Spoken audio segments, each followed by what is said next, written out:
never thought I'd be the guy posting on here at 2 in the morning, sitting in my car outside a Waffle House because I literally have nowhere else to go. But here I am, 31 years old, married for 3 years, together for 7, and I just found out that my wife has been living an entire second life that I knew absolutely nothing about. Let me start from the beginning because I think context matters here. I met my wife, Cassidy, when we were both 24. I was finishing up my second year of teaching high school history, and she was working as a dental hygienist at a practice about 10 minutes from the school. We met at a friend's barbecue, one of those lazy Sunday afternoon things where someone has a Bluetooth speaker playing 90s hip-hop and everyone is standing around a cooler full of cheap beer. She was wearing this yellow sundress and she laughed at my terrible joke about Abraham Lincoln, and I swear I felt something shift in my chest like a gear clicking into place. We dated for 4 years before I proposed. I saved up for 5 months to buy her a ring that she had pinned on her secret Pinterest board. Yeah, I found the Pinterest board. I thought I was being the world's greatest detective. I proposed at the botanical garden where we had our third date, the one where it started raining and we hid under this massive magnolia tree and she kissed me for the first time. She cried. I cried. Her mom cried when we FaceTimed her 30 seconds later. It was perfect. The wedding was small. 62 people at a vineyard outside of town. Her dad walked her down the aisle. My best friend Marcus was my best man. My mom made her famous 7-layer dip for the cocktail hour, which sounds ridiculous but people still talk about it. I remember during our first dance, Cassidy whispered in my ear, "I can't believe I get to keep you forever." And I believed her. I believed every single word. For the first 2 years of marriage, things were genuinely good. We bought a little 3-bedroom house in a subdivision that was still being built, which meant we got to watch the neighborhood grow around us. We adopted a dog, a goofy golden retriever mix named Professor Barkley, because Cassidy insisted that was the funniest name she had ever heard. We had date nights every Friday. We talked about having kids, maybe starting to try when she turned 30. We argued about normal stuff, whose turn it was to unload the dishwasher, whether we could afford to redo the master bathroom, whether her mother could stop rearranging our kitchen cabinets every time she visited. Normal married people stuff. The first crack appeared about 14 months ago. Cassidy started picking up extra shifts at the dental office. She said they were short-staffed because one of the other hygienists went on maternity leave. That made sense. I didn't question it. She'd leave the house at 6:30 in the morning and sometimes not get home until 7 or 8 at night. She seemed tired but also weirdly energized, if that makes sense. Like she was running on adrenaline. She started going to the gym more, which I thought was great. She bought new clothes. She got her hair highlighted. I told her she looked amazing and she smiled in this way that didn't quite reach her eyes. I want to be honest here. I was not a perfect husband during this time. I was dealing with my own stuff. The school had budget cuts and they eliminated 2 teaching positions, and even though I wasn't one of the ones let go, the stress of wondering if I would be was eating me alive. I was coaching the JV basketball team on top of my regular classes, which meant I was at the school until 5 or 6 most days. I was tired. I was distracted. Some nights we barely spoke more than 10 words to each other before falling asleep. I know that. I own that. But I never, not once, thought about stepping outside my marriage. I want to be clear about that. The thing that finally made me suspicious was so stupid and small. It was a Tuesday night about 6 weeks ago. Cassidy was in the shower, and her phone buzzed on the nightstand. I wasn't snooping. I was literally reaching for my own phone to set my alarm, and her screen lit up. The notification said it was from someone named Dr. Patel, and the preview text read, "I miss you already." Tonight was. That was all I could see. The rest was cut off. And look, I know there are male dentists named Dr. Patel. I know that text could have been about anything, but something about the words, "I miss you already," sent ice water through my veins. Dentists don't text their hygienists at 9:47 at night saying they miss them. Not in any professional context I can imagine. I didn't say anything that night. Couldn't. My hands were shaking and my throat felt like it was closing up. I just lay there in the dark next to her, listening to her breathe, and I kept thinking, no way, not Cassidy. Not the woman who cried during our vows. Not the woman who slow danced with me in our kitchen last month when that Ed Sheeran song came on. There has to be an explanation. Over the next 2 weeks, I became someone I didn't recognize. I started paying attention to everything. Every time she picked up her phone. Every time she stepped out of the room to take a call. Every time she said she was going to the gym or working late. And the more I paid attention, the more things didn't add up. She had a second phone. I found it in the zippered pocket of her gym bag when I was looking for the car charger. It was a prepaid phone, one of those cheap ones you can buy at any gas station. It had a passcode on it. I put it back. My hands were shaking so bad I almost dropped it. She was spending money I couldn't account for. I looked at our joint account and there were no unusual charges, which actually made it worse because that meant she had a separate account or was using cash. When I casually asked about our finances one night, she got weirdly defensive. She said, "Why are you suddenly interested in the bank account? You've never cared before," which wasn't even true. I've always been the one who does our taxes. She started guarding her regular phone like it contained nuclear launch codes. She used to leave it on the kitchen counter, face up, no problem. Now it was always in her pocket or face down, and she changed her passcode. I know because I tried the old one. It didn't work. And yes, I know that makes me the bad guy too. I know I shouldn't have tried to get into her phone. But when you're lying awake at 3 in the morning wondering if your entire marriage is a lie, you do things you're not proud of. I confided in Marcus, my best friend, the one who was my best man. I called him on a Saturday morning when Cassidy was at the gym, and I told him everything. The text, the second phone, the secrecy, the weird hours. He was quiet for a long time and then he said, "Bro, I need to tell you something, and you're going to hate me for not saying it sooner." My stomach dropped. Marcus told me that about 3 months earlier, he and his girlfriend had been at this upscale Italian restaurant downtown, the kind with cloth napkins and candles on every table. It was their anniversary, and he saw Cassidy. She was at a booth in the back, sitting across from a man Marcus didn't recognize. He said they weren't touching or anything, but the body language was intimate, leaning in, laughing. She was twirling her hair, which is something she does when she's flirting. Marcus knows this because he's watched her do it with me for 7 years. He said he almost went over to say hello, but something stopped him. He said it felt wrong, like he was seeing something he wasn't supposed to see. And then he convinced himself it was probably a work dinner or a friend he didn't know about and he didn't want to create drama over nothing. So he kept it to himself. For 3 months. I can't even describe how that felt. My best friend saw my wife on what looked like a date with another man and said nothing. I know he was trying to give her the benefit of the doubt. I know he didn't want to blow up my marriage over a misunderstanding. But 3 months. 3 months I could have spent figuring this out instead of slowly going insane. I didn't yell at Marcus. I wanted to, but I didn't. I just said, "Okay, I need to know for sure. Will you help me?" And he said yes. Here's what I did, and I know people are going to have opinions about this, but I was desperate. The following Thursday, Cassidy told me she had a team dinner with the dental office. She said it was at some Mexican place and she'd be home around 10. I said great, have fun, kissed her on the forehead, and watched her drive away in a cloud of perfume that she definitely does not wear to clean people's teeth. I waited 20 minutes and then I followed her. She didn't go to a Mexican restaurant. She drove across town to a neighborhood I'd never been to, a nice one with those newer townhouses that all look the same, and she pulled into the driveway of a unit on the end. She used a key to open the front door. She had a key. She walked in like she had done it 100 times before. I parked down the street and I sat there for 4 hours. Marcus was on the phone with me for the first 2, just listening to me breathe and occasionally saying, "I'm sorry, man. I'm so sorry." Around 11, I saw movement in the upstairs window. 2 silhouettes. And then the light went off. I drove home. I sat in the driveway for 45 minutes before going inside. Professor Barkley greeted me at the door with his tail wagging, completely oblivious to the fact that my life was falling apart. I sat on the kitchen floor and I held that dog and I cried in a way I haven't cried since I was a child. Deep, ugly, chest-heaving sobs. The kind that make your ribs hurt. Cassidy came home at 12:30. I was in bed, pretending to be asleep. She slipped in next to me, smelling like a different soap than the one in our shower, and she whispered, "I love you, Jake." And then she fell asleep in under 2 minutes, like she didn't have a single thing on her conscience. I couldn't do this for another day. I physically could not do it. So the next morning, a Friday, I called in sick to school. I told my department head I had a stomach bug. Then I drove to the dental office where Cassidy works and I asked to speak to the office manager, a woman named Trish who I've met at several office holiday parties. I told Trish I was there to surprise Cassidy for lunch. Trish looked confused and said, "Oh, Cassidy's not scheduled today. She took a personal day." I kept my face absolutely neutral and said, Right. I must have gotten my days mixed up. My bad." And I left. So she wasn't at work.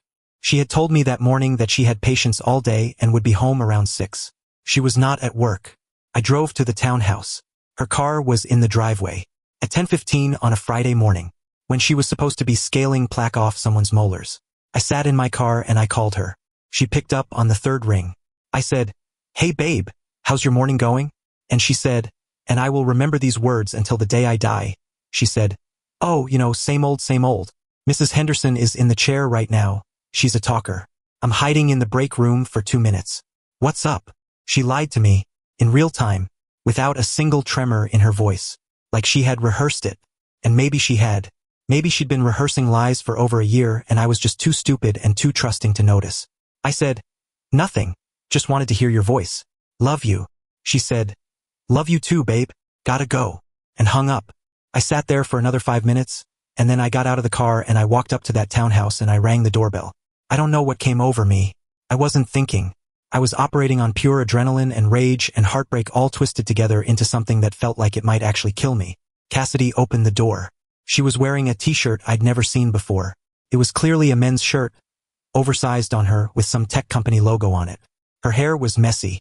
She had no makeup on. She looked at me and every drop of color drained from her face. She didn't gasp or scream or slam the door.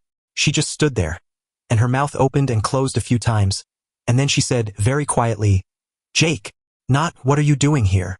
Not, this isn't what it looks like. Just my name like a confession. A man appeared behind her. He was tall, maybe 6'2", with dark hair and glasses. He was wearing joggers and no shirt. He looked at me, then at Cassidy, and I watched him do the math in real time. He took a step back. I looked at Cassidy and I said, how long? She started crying. She said, Jake, please let me explain. I said, how long, Cassidy? She said, 14 months. 14 months. My wife had been having an affair for 14 months. That's 420 some days. That's every single late shift and team dinner and gym session and girls' night out since December of the year before. That's Christmas, where she gave me a watch and told me I was the best thing that ever happened to her. That's our 3rd wedding anniversary, where we went to that bed and breakfast upstate, and she wrote me a card that said, 3 years down, forever to go. That's Valentine's Day, where I cooked her favorite meal, and she gave me a framed photo of us from the wedding. 14 months of looking me in the face and lying. 14 months of sleeping next to me and then going to sleep next to him. 14 months. The man, whose name I later learned is Rohan, had the decency to go upstairs without saying a word. He just disappeared. Cassidy tried to reach for my hand and I pulled away like her touch was electric. I said, I need you to come home right now and tell me everything, or I'm calling a lawyer and you can explain it to a judge instead. She nodded.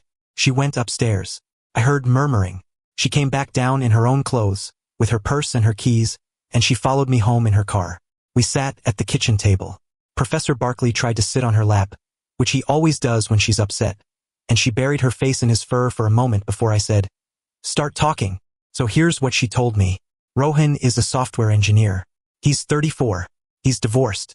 He moved to town about 2 years ago. Cassidy met him at a coffee shop, one of those hipster places with the reclaimed wood tables. She said they started talking because they were both reading the same book, some thriller I've never heard of. They exchanged numbers. She said it was innocent at first, just texting, then lunch, then dinner. Then one night she went to his place to watch a movie, and you can fill in the rest. She said she fell in love with him. She said she loves me too. She said she felt trapped in our marriage. She said I was emotionally unavailable, and that I prioritized work over us. She said she tried to talk to me about it, and I shut her down every time. She said Rohan sees her in a way that I don't. She said she never meant for it to go this far. She said she was going to tell me. She said she was trying to figure out what she wanted. I listened to all of this without interrupting. I sat there with my hands flat on the table and I let her talk for 45 minutes. And then I said, when did you try to talk to me about feeling trapped? She blinked. She said, what? I said, you said you tried to talk to me and I shut you down. When? Give me one specific example. One conversation where you came to me and said, Cassidy is struggling, and I ignored you. She opened her mouth. She closed it. She looked at the table. She said, it wasn't one specific conversation. It was just a general feeling. A general feeling. She blew up our marriage over a general feeling that she never once articulated to me in clear words. I asked her, did you ever say, Jake, I'm unhappy? Did you ever say, I think we should go to counseling? Did you ever say, I feel disconnected from you? Even once. She said no. She said she was afraid I would get defensive. So instead of risking a difficult conversation with her husband, she started a 14-month affair with another man. Because that was easier than saying, hey, I'm struggling. I know I'm biased here. I know I am. But does that make any sense to anyone? She tried to turn it around on me. She said, you were never home, Jake. You were always at school or coaching. You stopped planning date nights. You stopped noticing me. And I'm sitting there thinking, okay, some of that is fair. I was busy. I was stressed. I could have been more present. But the answer to your husband being distracted by work is not to go rent a love nest across town with a tech bro. The answer is to talk to him, to fight for your marriage, to show up even when it's hard. I asked her if she was sleeping with both of us at the same time. She looked at the floor and said yes. I asked her if she used protection with him. She hesitated and then said, not always. That was the moment I thought I was going to throw up. I actually had to stand up and lean over the kitchen sink for a minute. Not always. So for 14 months I've been unknowingly sharing my wife with another man, and she couldn't even be bothered to protect my health while she was doing it. I asked about the second phone. She said Rohan bought it for her so they could communicate without me finding out. I asked about the money. She had opened a separate savings account and had been funneling small amounts from her paychecks into it. She said they used it for dinners and trips. Trips. She told me she went to a dental hygiene conference in Atlanta last September. She went to Charleston with Rohan. I asked about the townhouse. She said it was his place. He owned it. She said she had a key and some of her things were there. Clothes, a toothbrush, her favorite coffee mug, the blue one with the chip on the handle. The one that I had been looking for in our kitchen for weeks. She took her coffee mug to her boyfriend's house. I don't know why that detail is the one that broke me, but it is. Of all the betrayals, it's the stupid coffee mug that I keep coming back to. I bought that mug at a craft fair on our first trip together. It was $5. It had a little hand-painted bluebird on it, and she took it to his house. I told her I wanted her to leave. She begged me not to make her go. She said she would end it with Rohan right then and there. She'd call him in front of me, she'd do whatever it took. She said, Jake, you are my husband. You are my home. Please don't throw away 7 years because of a mistake. A mistake. She called it a mistake. Like she accidentally tripped and fell into a 14-month relationship with another man.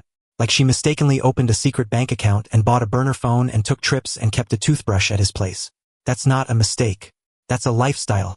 I told her to call her sister and go stay there for the night. She cried. She pleaded. She said, if I leave this house, I'm afraid I'll never come back. I said, you should have thought about that before you left our marriage 14 months ago. She packed a bag. She took Professor Barkley's favorite toy, the stuffed duck that squeaks, and she clutched it to her chest while she walked out the door like it was a piece of me she could hold on to. That was 9 days ago. In 9 days, this is what has happened. I told my mom. She's 63. She's been married to my dad for 38 years, and she is the most measured, grace-filled woman I have ever known. She listened to the whole story without interrupting, and then she said, Jacob, I love Cassidy like a daughter, but what she did is not something you are obligated to forgive. Whatever you decide, your father and I will support you. And then she paused and said, but if you do take her back, you need to know it will never be the same. You can rebuild, but you can't unknow. That might be the wisest thing anyone has said to me through this whole nightmare. I told my dad separately. He's a man of fewer words. He said, do you still love her? I said yes. He said, then you have a hard road ahead of you either way. And that was it. That was the whole conversation. Classic dad. Cassidy's parents know. Her mom, Janet, called me 2 days after Cassidy left. Janet was crying. She said she was devastated by what Cassidy had done. She said, Jake, you have been the best thing that ever happened to my daughter and I am ashamed of her. She asked me not to file for divorce yet. She asked me to consider counseling. She said, marriage is sacred and it's worth fighting for. I told Janet that I appreciated her saying that, but that her daughter is the one who stopped fighting for it 14 months ago. Cassidy's dad, Ron, has not called me. According to Cassidy's sister, Ron is furious but not at Cassidy. He's mad at me.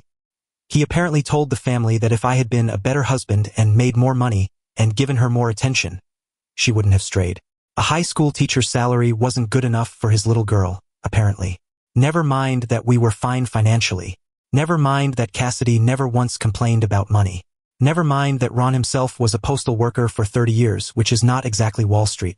But sure, Ron, it's my fault your daughter lied to me for over a year. That tracks. Cassidy's sister, Megan, has been texting me nonstop. Megan is 28 and newly engaged, and I think this whole situation is terrifying her. She keeps sending me messages like, I know what she did was wrong, but she's falling apart, Jake. She's not eating. She cries all day. Megan told me that Cassidy ended things with Rohan the same night she left our house. She called him and told him it was over and that she was going to fight for her marriage. According to Megan, Rohan's response was, I figured this was coming, which tells me everything I need to know about what kind of man he is. He knew she was married. He knew she had a husband at home. He didn't care. Actually, I take that back. I found out from Cassidy that Rohan knew about me from the very beginning. She told him she was married on their second coffee date. And he said, and I'm quoting Cassidy here, he said, "That doesn't change anything for me." Who says that? What kind of person hears that someone is married and says, "Yeah, that's fine, let's proceed"? I know the majority of the blame lies with Cassidy, because she's the one who made vows to me. But Rohan is not some innocent bystander. He actively pursued a married woman and set up a whole separate domestic situation with her. He bought her a phone. He gave her a key. He took her on trips. He knew exactly what he was doing. Marcus has been my rock through all of this, and I've mostly forgiven him for not telling me about the restaurant sighting. Mostly. He checks on me every day.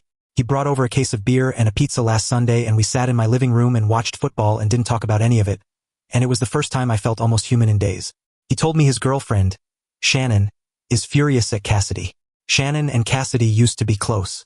They were in a book club together.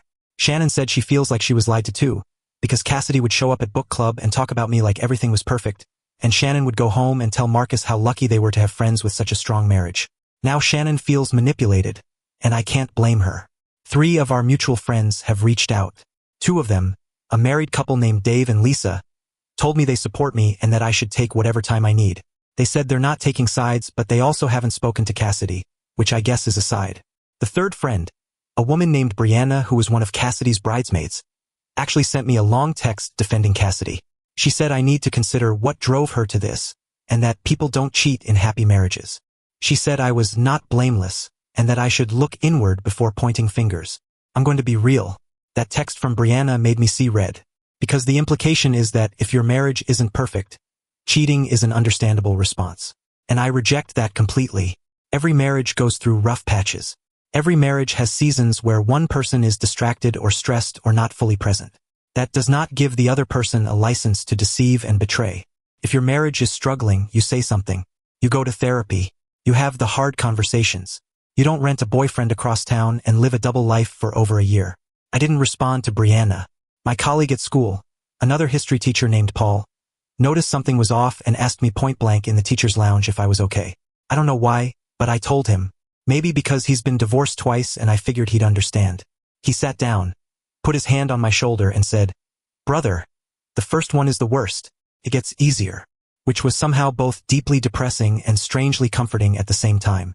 He told me to get a lawyer before I make any emotional decisions, and that is actually the best advice anyone has given me yet. I've seen a lawyer. Her name is Andrea. She's in her 50s. She has a framed embroidery on her wall that says, "This too shall pass." And she was incredibly kind while also being very direct. She told me that in our state, infidelity doesn't affect the division of assets unless I can prove she spent significant marital funds on the affair. The separate bank account might qualify. The trips definitely qualify.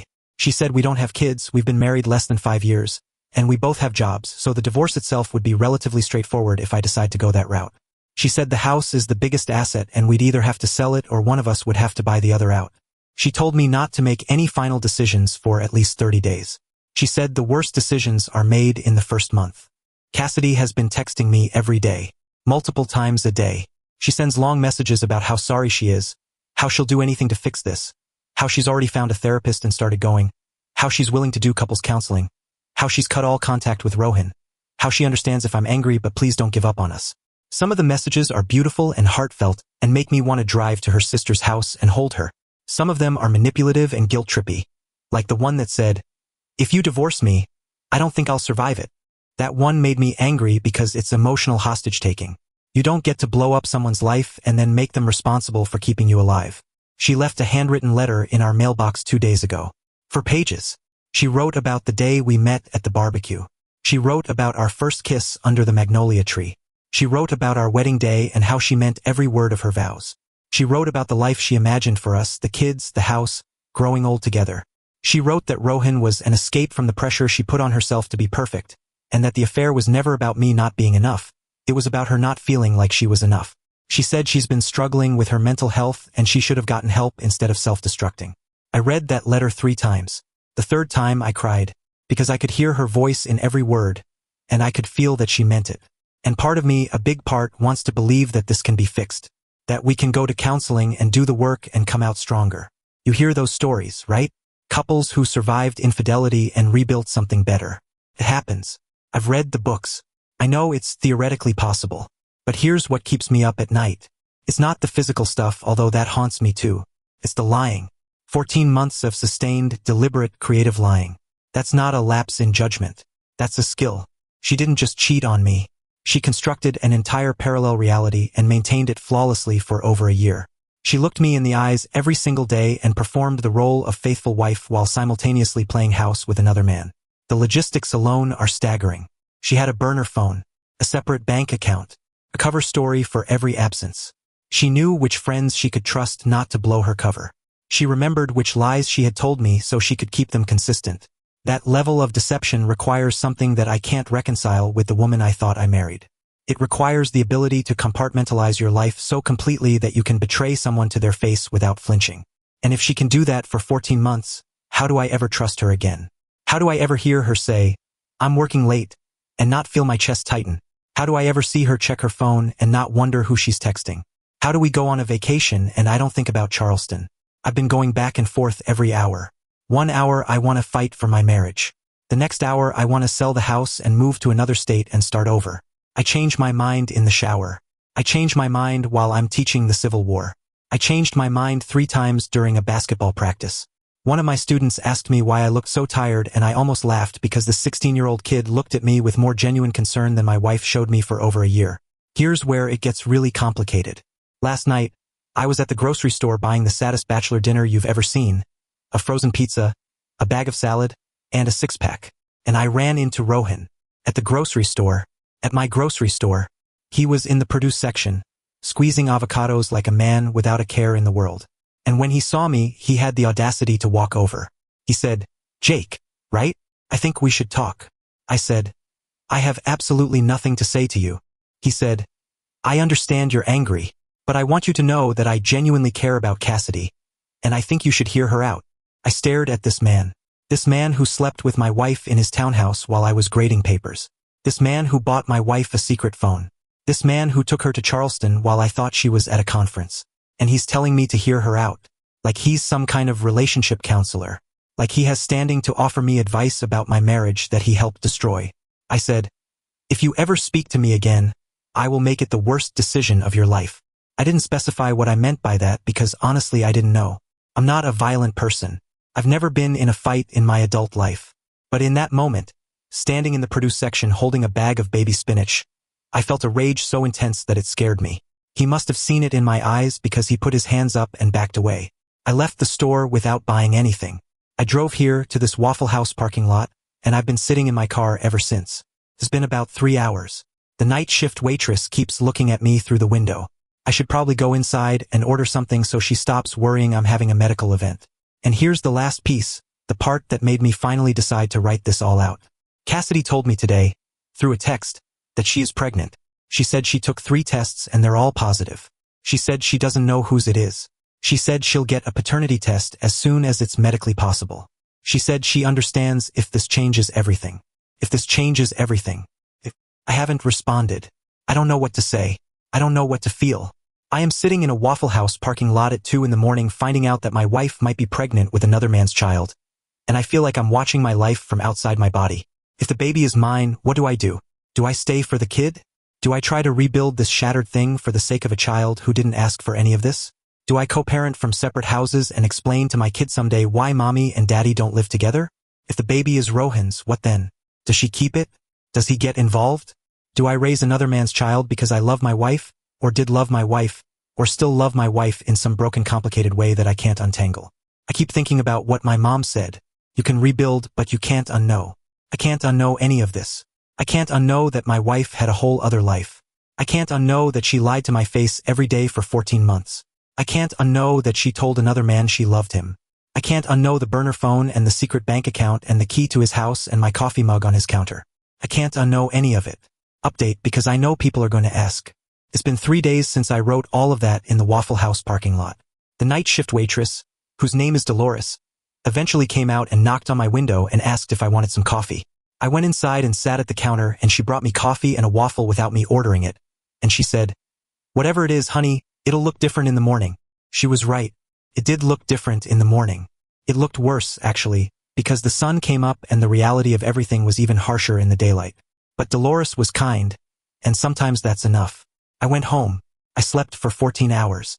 When I woke up, I had 23 unread texts from Cassidy and 4 missed calls. I texted her back one message. I said, I need 2 weeks with no contact. Do not call me. Do not text me. Do not come to the house. Do not send anyone to talk to me. After 2 weeks, I will reach out and we can have a conversation. If you violate this boundary, I will file for divorce the next morning. She respected it. It's been 3 days and she hasn't contacted me. Megan texted me once to say that Cassidy is in therapy 3 times a week and that she's doing the work. I told Megan I appreciated the update, but that I needed her to also respect the no-contact period. She hasn't texted since. I've been going to work. I've been coaching basketball. I've been coming home and cooking dinner for one and feeding Professor Barkley and watching documentaries until I fall asleep on the couch. I've started running in the mornings, which I haven't done since college, and it turns out that pounding pavement at 6 in the morning is an excellent way to process rage. I have a consultation with a therapist scheduled for next Tuesday. My lawyer Andrea recommended him. His name is Dr. Friedman and he specializes in relationship trauma, which is apparently a real specialty and not just something I'm experiencing. I have not made any decisions yet. Not about the marriage. Not about the pregnancy. Not about anything. I am allowing myself the grace of not knowing, which is something my mom told me to do and which is harder than it sounds because my brain wants answers at 3 in the morning and there aren't any yet. What I do know is this. Cassidy is not a monster. She is a person who did a monstrous thing. Those are different things. I genuinely believe she loves me. I also genuinely believe she loved Rohan, or at least loved the version of herself she got to be with him, the one without the mortgage and the routine and the husband who falls asleep on the couch at 9:30. I believe she is sorry. I believe her suffering is real. None of that erases what she did. But it makes her human, and I'm trying very hard to hold both of those truths at the same time. What I also know is that I deserved better. I was not a perfect husband. I was sometimes distracted and sometimes inattentive and sometimes I prioritized my job over my marriage. All of that is true. And none of it, not one single bit of it, justified what she did. You don't get to cheat on someone because they're imperfect. If imperfection justified infidelity, no marriage on earth would survive. I'm going to use these 2 weeks to figure out what I want. Not what she wants, not what her parents want, not what my friends think I should do.